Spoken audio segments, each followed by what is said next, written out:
Hello YouTube, this is Patience, and please forgive my appearance. I didn't plan on making this video, but I have been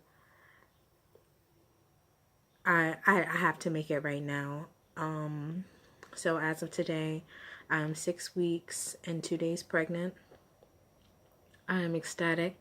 I'm very happy about this pregnancy, and I'm happy about pursuing the path that I'm going to pursue.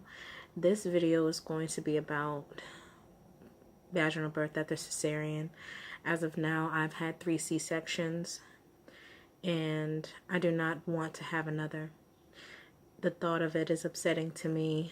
The memory of how traumatizing the whole process is. I do not want to go through it. So a little bit about my background as far as my vaginal birth, and the biggest, most important story for me is my first child. I had my first child in 2009. I was 20 years old. I was under complete, trust and complete care of my doctor, and basically she just told me that on my due date, which was September 30th, I was going to come in and have the baby. I had no understanding of what she meant. I trusted her, so I said okay.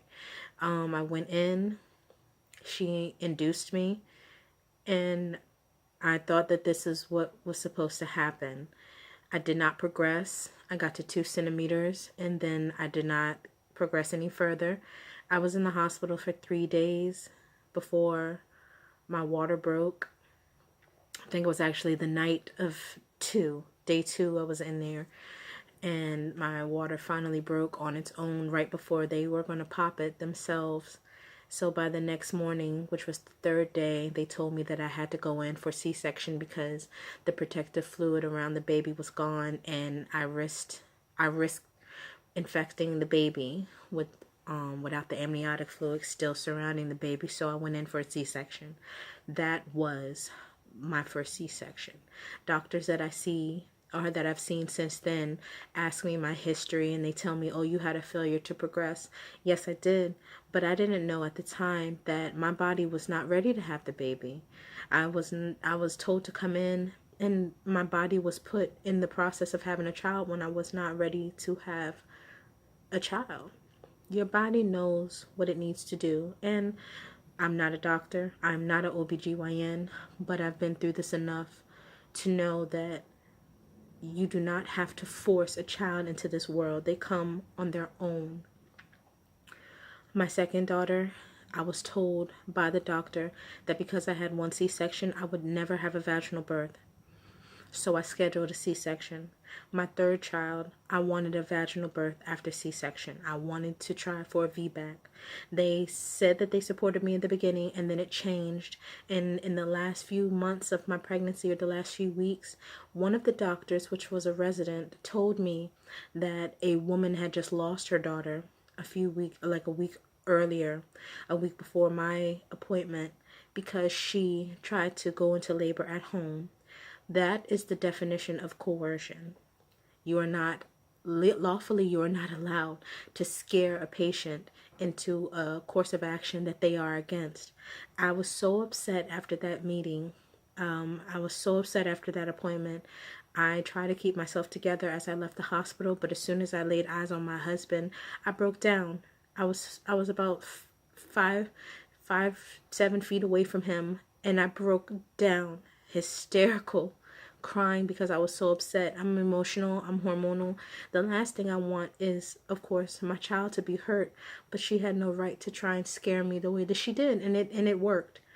Because the next week that I went in for my appointment, I let them know that I was done. My fight was over, and that I would schedule the C-section. I cried in the operating room. I cried when they gave me the epidural. I cried because I was laying on this cold table. It's just a traumatic experience, and I hate it. I really do. And I don't hate the thought of getting pregnant. I don't hate the thought of having children. I hate the thought of having surgery. So this is my 4th pregnancy, and I am going to have a vaginal birth. And the reason why I know that I'm going to have a vaginal birth is because my body can do it. And all I need to do is let my body do what it needs to do.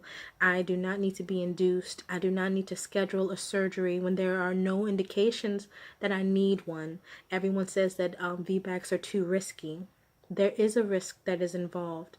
And the risk, from everyone that I've said, of everything that I've heard, everything that I've read, there's a 1% chance of uterine rupture.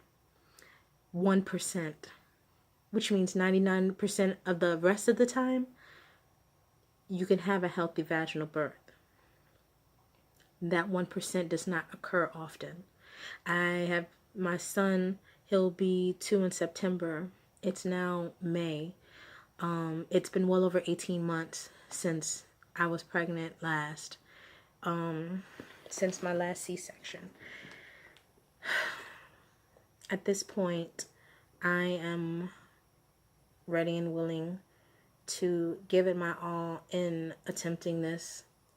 I'm going to find a birthing center. If I can, I'm going to find a doula. I'm going to try and find a midwife that is going to be willing to work with me. And if I have to, I will have my baby in the house. I have my baby at home. Because I do not trust physicians and doctors anymore. I fear that the medical profession cares more about money and cares more about making their time efficient. It takes longer to have a vaginal birth and it costs less to have a vaginal birth. And I think that that plays a big part. I fear that the hospitals play a part in it as well, because people stay in hospitals longer when they have surgery versus when they have a vaginal birth. They don't have to stay as long. The hospital doesn't make as much money of holding that bed for them. I will go into detail with some of the things that I've researched in some other videos and more in depth into my experiences with my surgeries and what I've had to go through and why I feel the way that I feel. I've seen stories of failed VBACs and I've seen stories of successes. I even watched today a story of a successful VBAC after 4 cesarean sections. 4 cesareans. I'm just like, I'm thinking to myself, that's amazing. And if she can do it, I can do it. I can do it, and I'm not gonna let, I'm clear-minded right now. My hormones are not that crazy. I'm not gonna let anybody scare me into thinking that I need surgery. And the way I'm thinking now is I'll go in, I'll probably get checked if I need to, but we're not gonna have any long drawn-out conversations about the topic. I don't want to talk to them. I don't want to hear what they have to say. I know the statistics. I know the risk. And they're not going to drill that into my mind and subconscious to have me afraid. As of right now, that's all I have to say. Stay posted. I'll keep you guys updated on my progression, how I'm feeling, things like that. But as of now, I'm a month and a half pregnant and I'm excited. So I hope that you all will join me on this journey and see the outcome of this attempt to have a vaginal birth after 3 C-sections. Thanks for tuning in. I'll see you guys later.